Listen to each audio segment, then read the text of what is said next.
Welcome class 8th in today's SST class. Students, in our previous class we have started history chapter 5th and the name of the chapter is The Uprising of 1857. In this chapter we have discussed about all new key terms of this chapter, introduction of the chapter and causes of the revolt. And in this topic we have discussed about political causes.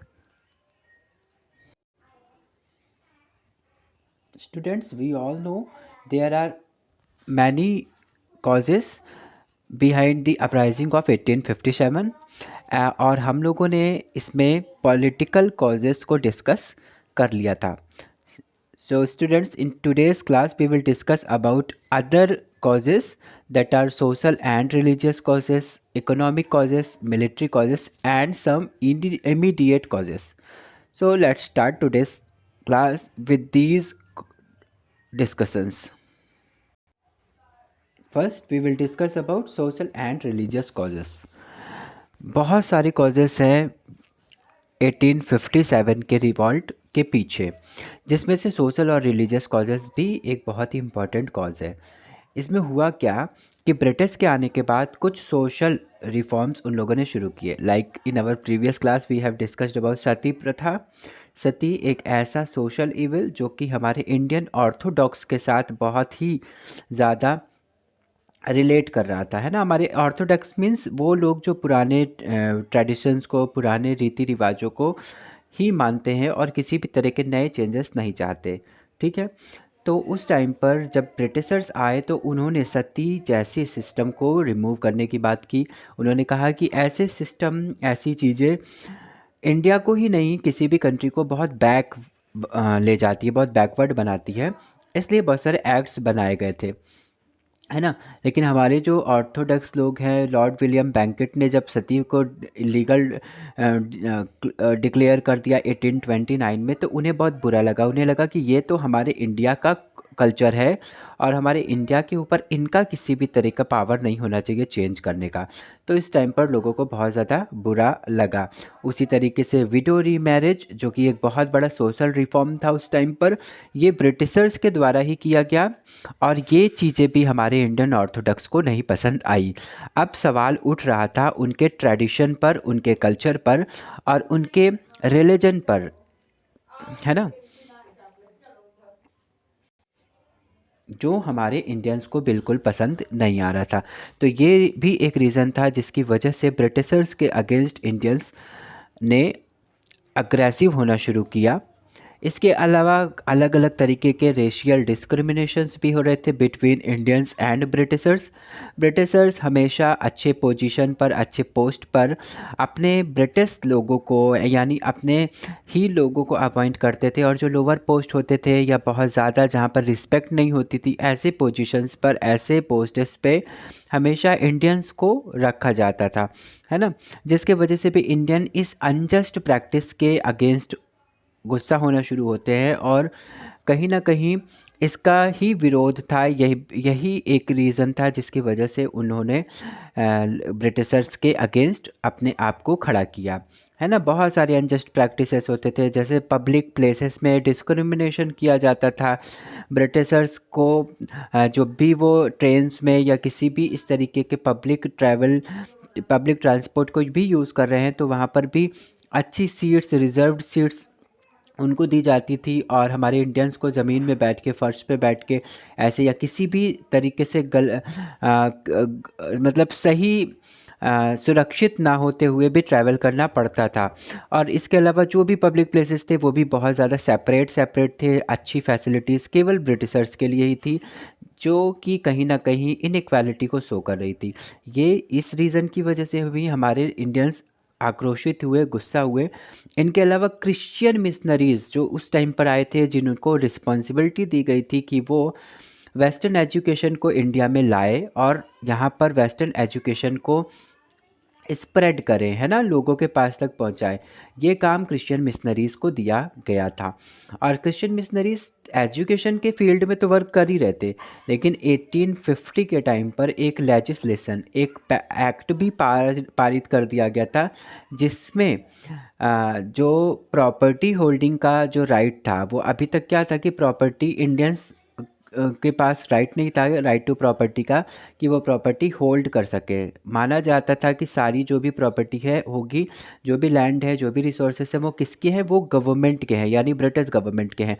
और कोई भी individual person किसी भी तरह की property को hold नहीं कर सकता था, है ना। कर कौन सकता था? क्रिश्चियन मिशनरीज को इस चीज़ के लिए अलाउ कर दिया गया था कि वो लोग जो क्रिश्चियंस हैं वो इस काम को कर सकते हैं, उनको प्रॉपर्टी पाने का अधिकार होगा, ठीक है। और इसके अलावा जो टैक्सेस वगैरह हैं उसमें भी छूट दी जा रही थी क्रिश्चियन मिशनरीज़ को, क्रिश्चियन लोगों को। और इंडियंस के साथ किसी भी तरह का कोई भी डिस्काउंट या किसी भी तरह का कोई भी फैसिलिटीज़ नहीं दी जा रही थी, ठीक है। और कहीं ना कहीं ये चीज़ें भी हमारे इंडियन लोगों को बहुत ज़्यादा हर्ट कर रही थी। जो रिलीजियस प्लेसेस थे हमारे, जैसे टेम्पल्स हैं या कोई भी रिलीजियस प्लेसेस हैं, है ना, तो उन उन लैंड्स को या उनके ऊपर अलग से कुछ टैक्सेस भी इम्पोज किए जा रहे थे, जो कि हमारे इंडियन रिलीजियस लोगों को के सेंटिमेंट्स को कहीं ना कहीं बहुत ज़्यादा हर्ट भी कर रहा था। इस टाइम पर क्रिश्चियन मिशनरीज़ को बिल्कुल अलाउ कर दिया गया था कि वो किसी को भी क्रिश्चियनिटी में कन्वर्ट करा सकते हैं, वो कोई भी धर्म के लोग हों, चाहे हिंदू हों, मुस्लिम हो, किसी भी रिलीजन को मानने वाले लोगों, क्रिश्चियन मिशनरीज़ को राइट दे दिया गया कि वो उन्हें क्रिश्चियनिटी अडॉप्ट कराएं और क्रिश्चियंस बना सकते हैं, है ना। तो कहीं ना कहीं इस तरह के जो फ्रीडम मिल जा रही है क्रिश्चियन मिशनरीज़ को, कोई भी लॉ के थ्रू, एक्ट के थ्रू, ये बहुत बड़ा रीज़न था हमारे इंडियंस को हर्ट करने का, और इंडियंस के रिलीजियस सेंटिमेंट्स को हर्ट करने का। तो ये एक सोशल और रिलीजियस कॉज है जो 1857 में जिसने इस पूरे रिवॉल्ट को इनवाइट किया। Next reason was economic causes. Economic causes क्या थे?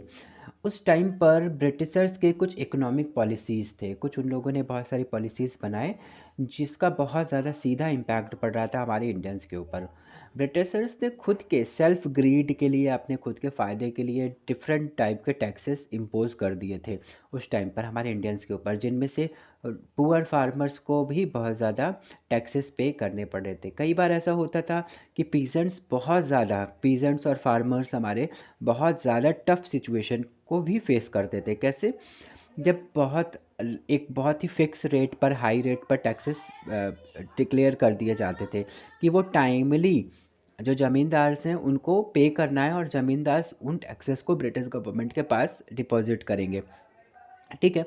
अब कई बार क्या होता है कि फार्मर्स की जो भी प्रोडक्शन है वो बिल्कुल सही अमाउंट में हर साल नहीं होगी। कई बार ऐसा होगा कि फ्लड हो जाएगा, कई बार ऐसा होगा कि ड्रॉट हो जाएगा, कई बार जो क्रॉप्स होते हैं उनको उनमें बहुत अलग अलग तरीके के डिजीज़ेस होते हैं, सॉइल की फर्टिलिटी नहीं बहुत अच्छी है तो भी प्रोडक्शन बहुत अच्छा नहीं होगा। और भी बहुत सारे डिफरेंट रीजंस हैं जिनके वजह से प्रोडक्शन कभी कम और कभी ज़्यादा होता है। लेकिन प्रोडक्शन कम या ज़्यादा होने के बाद भी जो टैक्स देने का रेशियो है, टैक्स देने का परसेंटेज है, वो तो बिल्कुल कम नहीं होना था, बल्कि सिर्फ ज़्यादा ही हो सकता था।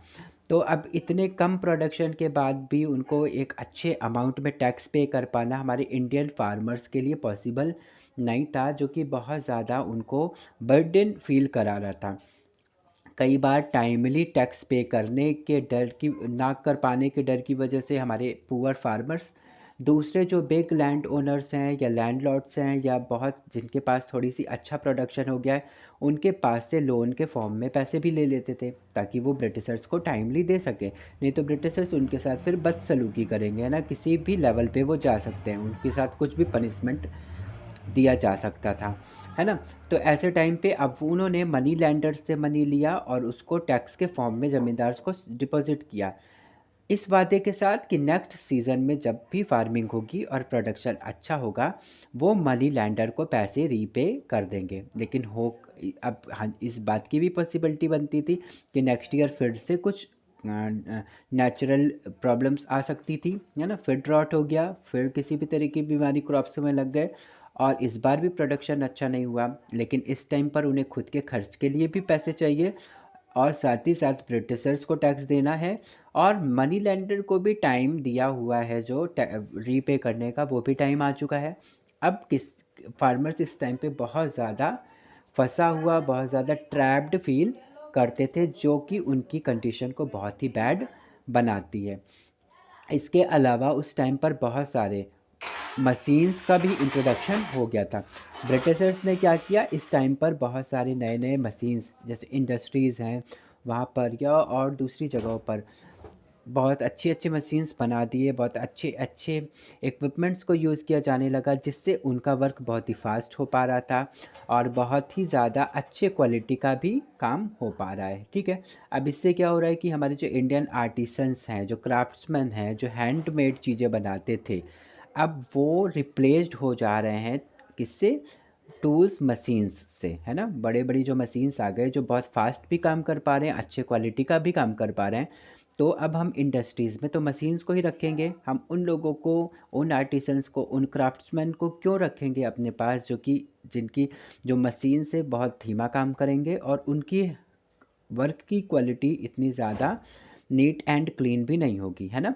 तो क्या होगा कि हमारे जो ट्रेडिशनल वर्कर्स हैं, जो हैंडीक्राफ्ट्स बनाने वाले लोग हैं, जो क्राफ्ट्समैन हैं, जो वर्कर्स हैं, जो लेबर्स हैं, जो आर्टिसंस हैं, वो कहीं ना कहीं उनको कुछ नेगेटिव सिचुएशंस को भी फेस करना पड़ेगा, बैड सिचुएशंस को भी फेस करना पड़ेगा। अब बहुत सारे ऐसे लोग थे जो मशीन्स के इंट्रोडक्शन हो जाने के बाद जॉबलेस हो गए, अनएम्प्लॉयड हो गए, और ब्रिटिशर्स उन्हें किसी भी फॉर्म में किसी भी तरीके की हेल्प भी नहीं कर रहे हैं। वो जॉबलेस लोग पूरी तरीके से अपने जॉबलेसनेस की रिस्पॉन्सिबिलिटी ब्रिटिश गवर्नमेंट को मान रहे हैं, और इसलिए बहुत सारे अमाउंट में बहुत ज़्यादा लोगों ने विरोध करना शुरू किया ब्रिटिश गवर्नमेंट का।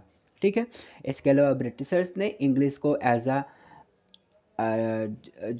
अ ऑफिशियल लैंग्वेज भी अनाउंस कर दिया, जिसके वजह से हमारे यहाँ पर जो पर्शियन लैंग्वेज को बोलने वाले लोग, हमारे हिंदूज़, हमारे मुस्लिम्स लोग जो थे, वो कहीं ना कहीं इन चीज़ों से बहुत ज़्यादा हर्ट भी हुए, जो कि जिनकी वजह से 1857 के इस रिवॉल्ट को एक और ज़्यादा पावर मिला, है ना। इन भड़कने के लिए, ये जो ज्वाला थी, ये जो आग थी, जो एग्रेसिवनेस था, ये जो लोगों का गुस्सा था, एक और रीज़न मिल जाता है उस गुस्से को और ज़्यादा भड़काने का, है ना।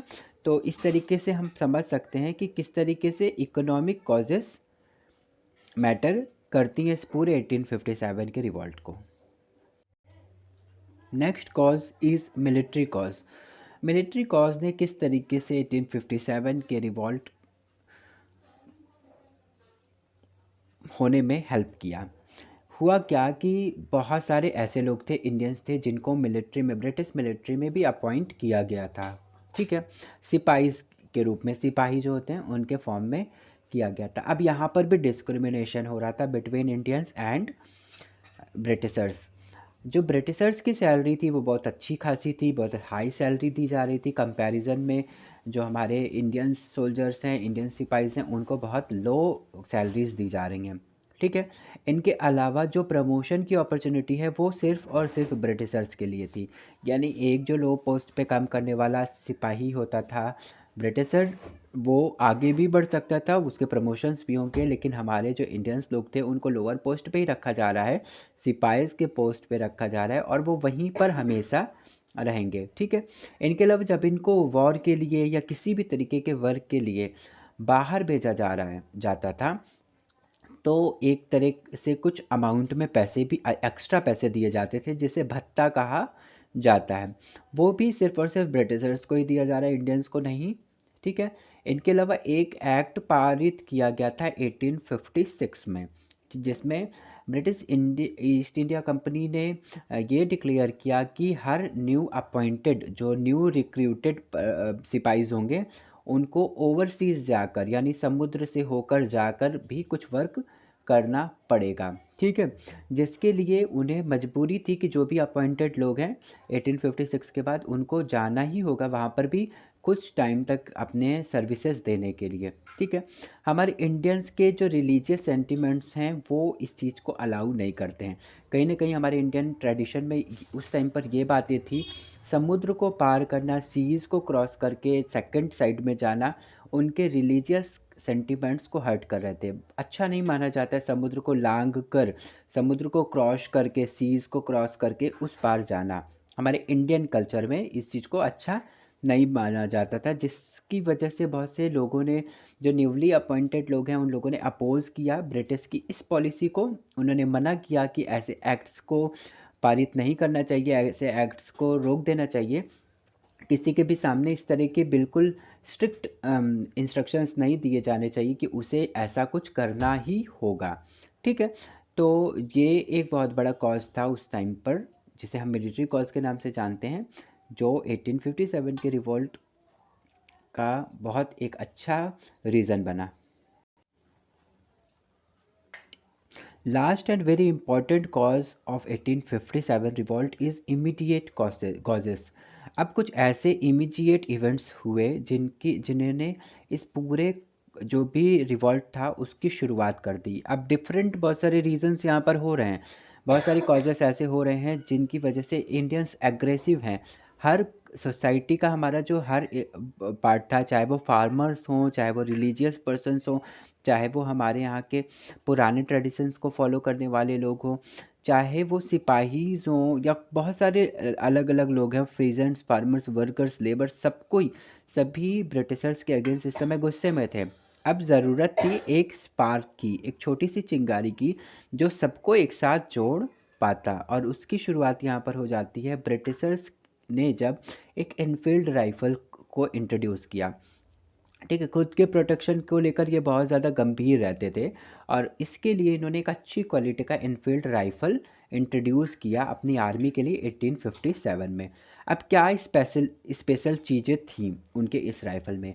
हुआ क्या था कि इनका जो राइफ़ल था, ठीक है, उसमें जो गोलियां हैं 1856 के टाइम पर वो एक ग्रीस्ड पेपर से कवर्ड होती थी। अब उस ग्रीस्ड पेपर के अंदर क्या होता था, इनके राइफल में पिग और काऊ के फैट को यूज़ किया जा रहा था। फैट मीन्स चर्बी, है ना। पिग और काऊ के चर्बी को यूज़ करके राइफल्स में कार्टेज बनाया गया है जो कि ग्रीस पेपर से लगा हुआ है। और यूज़ करने से पहले करना क्या होता था कि जब भी हम राइफ़ल को के कार्टेज को यूज़ कर रहे हैं तो उस टाइम पर उस ग्रीस पेपर को मुंह से खींचकर खोलना पड़ता था, देन हम उसको यूज़ करेंगे, है ना। अब वो ग्रीस पेपर जिसके अंदर काऊ और पिग का फैट है ना। अब हम ये चीज़ें हमारे इंडियंस जो हिंदूज़ और मुस्लिम्स हैं दोनों के ही सेंटिमेंट्स को हर्ट कर रही हैं, है ना। पिग जैसे एनिमल्स को हमारे इंडिया में, हिंदूज़ में स्पेशली बहुत बुरा माना जाता है। उसको देखना, छूना भी उस टाइम पर बहुत ज़्यादा अच्छा नहीं माना जाता था और उसके फैट को मुंह तक लाना बहुत बड़ा अपराध या बहुत बड़ा पाप माना जाएगा।